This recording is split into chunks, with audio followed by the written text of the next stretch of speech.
Topper study channel पर आपका स्वागत है। हम आपको इस वीडियो में नोट्स देंगे जो चैप्टर आपको फर्स्ट वीक प्लान में कंप्लीट करना है। तो हम फर्स्ट डे का आपको दे रहे हैं नोट्स और सेकंड डे को आपको यही रिवीजन करना है और फर्स्ट डे में आपको ये नोट कर लेना है कहीं पर कॉपी पर और हम इसका PDF यहाँ पर दे रहे हैं आपको। चलिए नोट कर लीजिए, लेना हो तो स्क्रीनशॉट ले लीजिएगा, ठीक है। चलिए, charge it is a very small particle present in item, it can be either negative और पॉजिटिव, ठीक है। Coulomb is a SI unit of charge, net charge, total charge. IC net charge equivalent to the charge contain nearly electron 6 into 10 की power 18, ठीक है। ये numerical इस तरह हम अगर n की वैल्यू निकालना हो, मतलब कि न्यूट्रॉन निकालना हो, इलेक्ट्रॉन निकालना हो, तो इस तरह हम निकालेंगे, ठीक है। नेट चार्ज, ठीक है। तो करंट क्या होता है? Rate of flow of net charge is called current. What is current? Rate of flow of net charge is called current. I is equal to Q upon T। SI unit is ampere. SI unit इसका ampere है। Ampere defined as a 1 coulomb of a charge following per second. ये आप जरूर से जरूर याद कर लीजिएगा। ये इस तरह के क्वेश्चन एग्जाम में ज़रूर आएंगे, ठीक है, सेकेंड टर्म में, ठीक है। फिर मिली एम्पियर क्या होता है?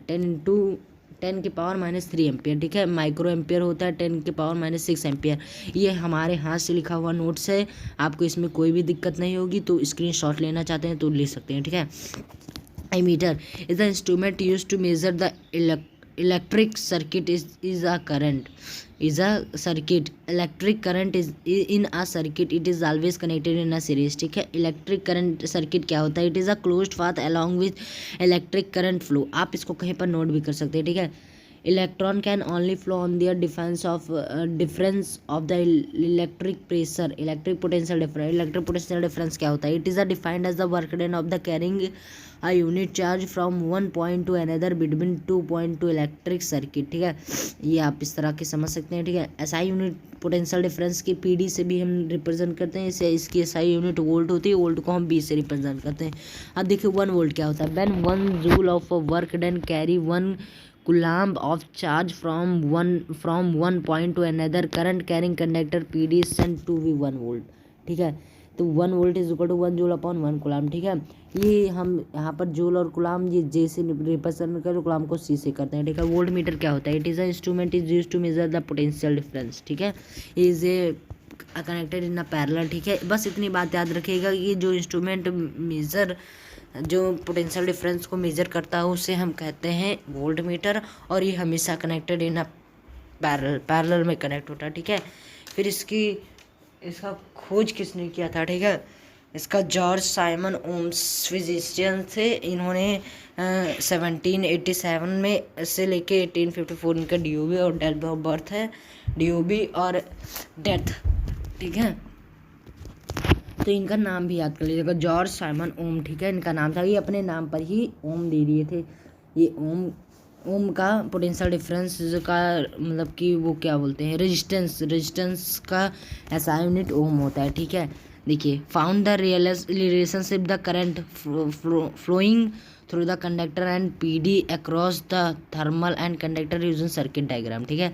ओम्स ला क्या होता है? He stated to the electric current flowing through a conductor is directly proportional to the potential difference across the end. V is directly proportional to the current, और V is जब हम proportional का sign हटाएंगे तो resistance से एक नया constant R आ जाएगा, उसे हम रेजिस्टेंस कहेंगे, ठीक है। Resistance is a property of the conductor that opposes the flow of current, it is represented by RSI unit is ohm, ठीक है। ओम को हम इस तरह रिप्रेजेंट करते हैं, ठीक है। ओम क्या है? The resistance of a conductor is said to be 1 ohm when potential difference across conductor 1 volt and the current flowing through 1 ampere, ठीक है। V is equal to I R आप जानते हैं, तो R is equal to B upon I हो जाता है, ठीक है। Factor on a resistance conductor depends length पर डिपेंड करता है, क्रॉस सेक्शन एरिया पर डिपेंड करता है, मटेरियल पर डिपेंड करता है। जो रेजिस्टेंस होता है, जो conductor of resistance dependence on a 3 length, cross section area on the material, ठीक है। R is directly proportional to the length, ये L है, ठीक है, और inversely proportional to the area, ठीक है। तो इससे हम जब प्रोपोर्शनलिटी हटाते हैं तो रो आता है, वो नया कांस्टेंट रो आता है, उसे रेजिस्टिविटी कहते हैं, ठीक है। तो R is equal to rho upon L upon A, ठीक है। रेजिस्टिविटी क्या होता है? The resistance offered by wire of a unit length and unit cross section area is called resistivity. It is SI unit ohm metre. इसका SI unit ohm metre, ठीक है। Resistance in a series, electric resistance R1 and R2 are connected in a series. The current flowing through the resistors in a series will remain same, whereas PD across each resistor will be different. V is equal to IR। V ये parallel, हमें derivation formula का derivation जो series वाला उसका derivation करना हो तो इस तरह करेंगे, ठीक है। फार्मूला का डेरिवेशन ये भी आपके लिए इंपॉर्टेंट है, इसको भी ध्यान से पढ़ लीजिएगा, ठीक है। रेजिस्टेंस ना पैरेलल इसका भी फार्मूला का डेरिवेशन आप देख लीजिएगा, ठीक है। फिर advantage disadvantage of series connection in a electric circuit. In a series connection is any component fail to work, then circuit break on the non component will be। अगर हम सीरीज में किसी भी चीज़ को जोड़ेंगे, जैसे कि आप जो दिवाली में लाइट लगाते हैं, आप देखते हैं झालर, उसको झालर कहते हैं, तो वो अगर जब कहीं पर एक बार वो मतलब कहीं पर एक बल्ब फ्यूज होता है तो पूरा ख़राब हो जाता है, ठीक है। तो सीरीज़ में ये डिसएडवांटेज होता है, ठीक है। It is not possible to connect bulb heater series because they have different value of current in a operate properly. हम सीरीज़ में बल्ब और हीटर को सीरीज़ में नहीं कनेक्ट कर सकते क्योंकि सबको अलग अलग वोल्ट का करंट चाहिए होता है, ठीक है। Heating effect of electric current, battery और a cell is source of electric energy, ठीक है। Let us suppose current is a flowing through the resistance for time PD across resistance V is equal to W by K. ये सब formula आप याद कर लीजिएगा, ठीक है। V is equal to V upon Q, V is equal to W by T, P is equal to power का formula है, ठीक है। P is equal to W by T, P is equal to VI, ठीक है। और heat, अगर हमें heat निकालना हो तो ये फार्मूला यूज़ करेंगे, देखिए H is equal to I square R T, ठीक है। Resistance R is equal to resistance, T is equal to time, I is equal to current, ठीक है। करंट का स्क्वायर करेंगे, ठीक है। Is known as Joule law. ये जो है ये जूल ला भी ये जूल ला इसे भी कहते हैं। फ्यूज़ आएगा ही नहीं आपके में, ठीक है। तो अब हमें निकालना है इलेक्ट्रिक पावर। इलेक्ट्रिक पावर क्या होता है हमें वो आपको ये क्या था, ये heating effect of electric current था। अब ये पावर आ गया, ठीक है। तो in case electric is defined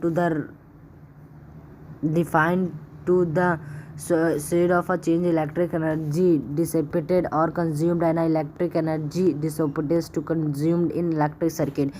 P is equal to Y।